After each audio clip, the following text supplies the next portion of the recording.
पोखरण 2.0 की भनक से बिलबिलाया पाकिस्तान। पाकिस्तान के पूर्व राजदूत अब्दुल बासित बोले, भारत हाइड्रोजन बम का परीक्षण करने जा रहा। 27 साल पहले भारत ने किया था पोखरण परमाणु परीक्षण। अमेरिकी राष्ट्रपति के एक बयान से अब तूफान खड़ा हो चुका है, क्योंकि पाकिस्तान थर थर कांप रहा है। पाकिस्तान के पूर्व राजदूत ने अलर्ट किया है कि भारत पोखरण 2.0 शुरू कर सकता है। जी हाँ, बिल्कुल सही सुना आपने। अब पाकिस्तान को भारत के पोखरण 2.0 शुरू करने से डर लग रहा है। उनके इस बयान से पूरे एशिया में खलबली मच गई है। दरअसल अमेरिकी राष्ट्रपति डोनाल्ड ट्रंप ने पिछले महीने फिर से परमाणु परीक्षण शुरू करने की घोषणा की। उनके इस बयान के मुताबिक परमाणु समझौता खतरे में आ गया है। ट्रंप का बयान कई देशों के लिए अच्छा है, जबकि कई परमाणु संपन्न देशों की रूह कांप जा रही है, क्योंकि परमाणु हथियार के नाम पर उसकी दादागिरी खत्म होने वाली है। उनमें से एक नाम पाकिस्तान का भी है, जिसकी हालत खराब है। ऐसे में हथियारों में ज्यादा निवेश भी नहीं कर सकता है। रफ्तार के घोड़े पर सवार भारत के लिए नए घातक हथियारों के लिए अब ये बड़ा और अहम मौका है। हालांकि भारत की तरफ से इसे लेकर कोई संकेत नहीं मिला है, ये अटकलें हैं और इसे लेकर ही पाकिस्तान थर थर कांप रहा है। अमेरिकी राष्ट्रपति डोनाल्ड ट्रंप ने पिछले महीने ऊर्जा विभाग को नेवेदा परीक्षण स्थल पर गैर विस्फोटक परमाणु परीक्षण फिर से शुरू करने का निर्देश दे दिया। ट्रंप के इस आदेश से पाकिस्तान को डर सता रहा कि भारत भी अमेरिका की राह पर हाइड्रोजन बम की टेस्टिंग कर सकता है। हाइड्रोजन बम परमाणु बम से कई ज्यादा घातक और विनाशकारी होता है। दुनिया में उपलब्ध सार्वजनिक स्रोतों में किसी भी देश के पास वर्तमान में हाइड्रोजन बम नहीं है। ट्रंप के इस बयान से दक्षिण एशिया की परमाणु राजनीति में तनाव एक बार फिर बढ़ गया है। पाकिस्तान के पूर्व राजदूत अब्दुल बासित ने चेतावनी दी है कि भारत जल्द ही एक नया थर्मोन्यूक्लियर यानी हाइड्रोजन बम परीक्षण कर सकता है। उनका कहना है कि भारत 1998 के पोखरण परीक्षण की असफलता को ठीक करना चाहता है। बासित के अनुसार भारत ने जब परमाणु परीक्षण किया तो वैश्विक भूकंपीय आंकड़ों के अनुसार उस विस्फोट की ताकत 45 किलो टन नहीं बल्कि सिर्फ 10 से 15 किलो टन थी। भारत ने उस समय इस बात को छिपाया ताकि 2008 में अमेरिका के साथ होने वाले परमाणु डील पर असर न पड़े। 1998 से अब तक का सफर भी समझिए। 1998 में भारत ने पोखरण में 5 परमाणु परीक्षण किए, जिनमें से एक थर्मोन्यूक्लियर बताया गया। इसके 17 दिन बाद पाकिस्तान ने 6 परीक्षण किए। उस समय दोनों देशों के बीच परमाणु संतुलन स्थापित हुआ था, लेकिन अब अगर भारत दोबारा परीक्षण करता है तो यह संतुलन बिगड़ सकता है। बासित का कहना है कि जबकि अमेरिका ने खुद फिर से परमाणु परीक्षण शुरू करने का संकेत दिया है, तो भारत को इसका बहाना मिल सकता है। अगर अमेरिका खुलेआम टेस्ट करता है तो भारत भी कह सकता है कि अपने सुरक्षा हित में ऐसा कर रहा। उनका कहना है परमाणु हथियारों के मामले में भारत चीन से बराबरी करना चाहता है। अब्दुल बासित ने कहा कि अगर भारत थर्मोन्यूक्लियर टेस्ट करता है तो पाकिस्तान भी उसी तरीके का परीक्षण करेगा। पाकिस्तान की नीति न्यूनतम विश्वसनीय प्रतिरोध पर आधारित है, यानी अगर भारत कोई बड़ा कदम उठाएगा तो पाकिस्तान उसका जवाब देगा। 11 मई 1998 की अगर हम आपको बात बताएं, जिस पोखरण का जिक्र हो रहा है, जिसे लेकर पाकिस्तान कांप रहा है, वो जो दिन है वो दिन था 11 मई 1998। आखिर क्या किया था भारत ने? पोखरण करके इसे क्यों जाना जाता है और क्यों आज सिर्फ इसके नाम मात्र से ही पाकिस्तान थर थर कांप रहा है, समझिए। तो 11 मई 1998 वो दिन था जब भारत ने अपनी धौंस पूरी दुनिया में जमा दी थी।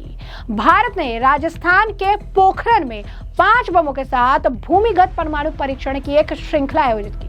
पोखरण में हुए परमाणु परीक्षणों की याद में हर साल 11 मई को भारत में राष्ट्रीय प्रौद्योगिकी दिवस के रूप में भी मनाया जाता है। अटल बिहारी वाजपेयी सरकार ने पोखरण में परीक्षण कर दुनिया को चौंका दिया था। परीक्षण से पाकिस्तान से लेकर अमेरिका तक खलबली मच गई थी। डॉक्टर एपीजे अब्दुल कलाम के नेतृत्व में मिशन गुप्त रूप से पूरा किया गया। परीक्षण के दिन सभी को आर्मी की वर्दी में परीक्षण स्थल पर ले जाया गया। ऐसा इसलिए किया गया ताकि मिशन की खुफिया एजेंसियों को भनक न लगे। इसके लिए मई का महीना इसलिए चुना गया था क्योंकि इन दिनों राजस्थान में धूल भरी आंधियां चलती है, जिसकी वजह से सैटेलाइट भी तमाम गतिविधियों को पकड़ नहीं पाता। 27 साल पहले 11 मई 1998 को भारत ने राजस्थान के पोखरण में 5 बमों के साथ भूमिगत परमाणु परीक्षणों की एक श्रृंखला आयोजित करके इतिहास रचा था। 11 मई को दोपहर ठीक 3:45 पर एक फ्यूजन और 2 फिजियन बमों के विस्फोट के साथ निर्धारित कोड नाम ऑपरेशन शक्ति के तहत परीक्षण शुरू किए गए। उस समय की अटल बिहारी वाजपेयी की सरकार ने परीक्षणों के लिए मंजूरी मिलने के बाद भारत ने अमेरिका की नजरों से दूर सावधानी पूर्वक योजना बनाना शुरू कर दिया। रिपोर्ट्स बताते हैं परीक्षणों में शामिल लोगों को पूर्ण गोपनीयता की शपथ दिलाई गई थी और साथ ही उन्हें हर कदम की तैयारी योजना बनाने के लिए 1.5 साल का समय तक दिया गया था। भारत ने 2 दिनों में 5 परमाणु विस्फोट किए। 11 मई को किए गए पहले परीक्षण में एक थर्मोन्यूक्लियर डिवाइस, एक फिजन बम और एक सब किलोटन डिवाइस शामिल थी। 13 मई को 2 और सब किलोटन डिवाइस का परीक्षण किया गया और इन परीक्षणों की सफलता ने भारत को अमेरिका, रूस, ब्रिटेन, फ्रांस और चीन के साथ सार्वजनिक रूप से परमाणु हथियार क्षमता का प्रदर्शन करने वाला दुनिया का छठा देश बना दिया। अब आप समझ सकते हैं कि पाकिस्तान को आखिर क्यों डर लग रहा है। वहीं आपको बता दें कि सब परमाणु खेल को लेकर जो परमाणु तमाम चीजें बयान चल रही है, पाकिस्तान कुछ कह रहा है, अमेरिका कुछ कह रहा है, भारत का अलग, इसे लेकर आपको बता दें कि एक्सपर्ट्स का बयान भी सामने आया। प्रफुल्ल बख्शी इस मामले को लेकर बयान दे रहे हैं, क्या कुछ कह रहे हैं वो सुनिए। See, absolutely right. Mr. Trump, Donald Trump is absolutely correct that Pakistan has nuclear weapons and it was testing nuclear weapons, and Trump says America tests nuclear weapons, and so much so he even said that America is doing it, China is doing it, North Korea is doing it, so we are also doing it. It's absolutely very clear. So there is no doubt about it. And when the nuclear testing is done, underground testing is done, there is a fair amount of earthquake activities, activities in the lower terrains, and shifting of the plate takes place. And even on sea, the waves become so heavy that they are a tsunami category. The waves are there. So even the underground explosion does that, and it is very harmful.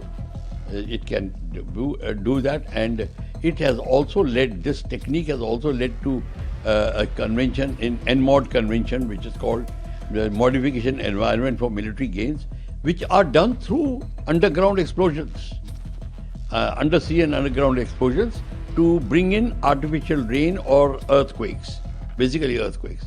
This has been seen and this is banned.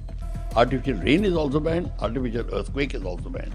So artificial earthquake can be created and artificial rain can be created. So there's a ban to it. And Trump has mentioned absolutely clearly that since we are all doing it, so he has no hesitancy in saying that they will be trying the nuclear weapon once again, if need be. Sir, जिस तरीके से Trump ने खुलासा किया, तो क्या पाकिस्तान ये परीक्षण करके अपनी बात छुपा रहा है, लेकिन वो छुप नहीं पा रहा? You see, it's very difficult. Once you have a nuclear stuff and that stuff is attacked, like we did attack on during the Operation Sindoor. Now, Sargodha was attacked and close by Kirana Hills were attacked. It has been alleged and it has been found out that there was enough radiation leak through the cracks and through the door which got lifted up and got jammed, and their access to the underground weapons was blocked. It has been found that there was a lot of radiation leak in the sand there, and they had to get extra Egyptian Nile sand, a different category of sand, to neutralize the radiation. Even that is alleged. But what I am trying to tell you, this is a fact. And Mr. Trump has agreed that they are having, Pakistan also is testing, and this was tested, and that there is a fair chance of nuclear radiation, which Trump agrees with it. So, all in all, the world is now watching the explosions of nuclear weapon systems, underground explosion, and blatant acceptance, like Mr. Trump, It means the original SALT treaty and START treaty to curtail the weapon systems has all come to a naught. And let us see how they launch these treaties once again on a clear and a correct path. But at the moment, the world is in the brink and is in danger of facing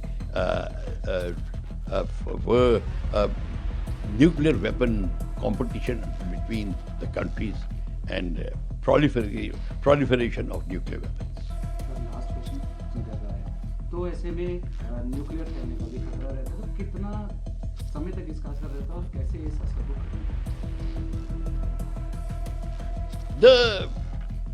The effect of nuclear device remains for years and years. Chernobyl is still continuing. And even they say that even Japan has not completely eradicated the effect of nuclear weapons there. So it is for a very long time. Now the only way to curtail the use of nuclear weapon is that every country must come up and say that there should be a total ban on nuclear weapons. Nobody says that. You know something? Even Geneva Convention, nuclear weapon is not banned. It is a legal weapon. In the banned weapon list, nuclear weapons don't figure out. They're nowhere even mentioned. So, tomorrow you can use a tactical nuclear weapon wherever you want. And why they say tactical nuclear weapon will be used? Because in proportionality, tactical nuclear weapon will do. Heavier weapons are not required. That is why they say that. So, I'm sorry to say, humanity, we all people are at fault that we are not banning the nuclear weapon. We can ban it. We don't require anybody's sanction. But since we don't do it, तो ऐसे में हमने आपको जो पूरा मामला है विस्तार से बताया। इस मामले पर अब आपकी जो राय है कमेंट सेक्शन में कमेंट करके जरूर से जरूर साझा करिएगा। धन्यवाद।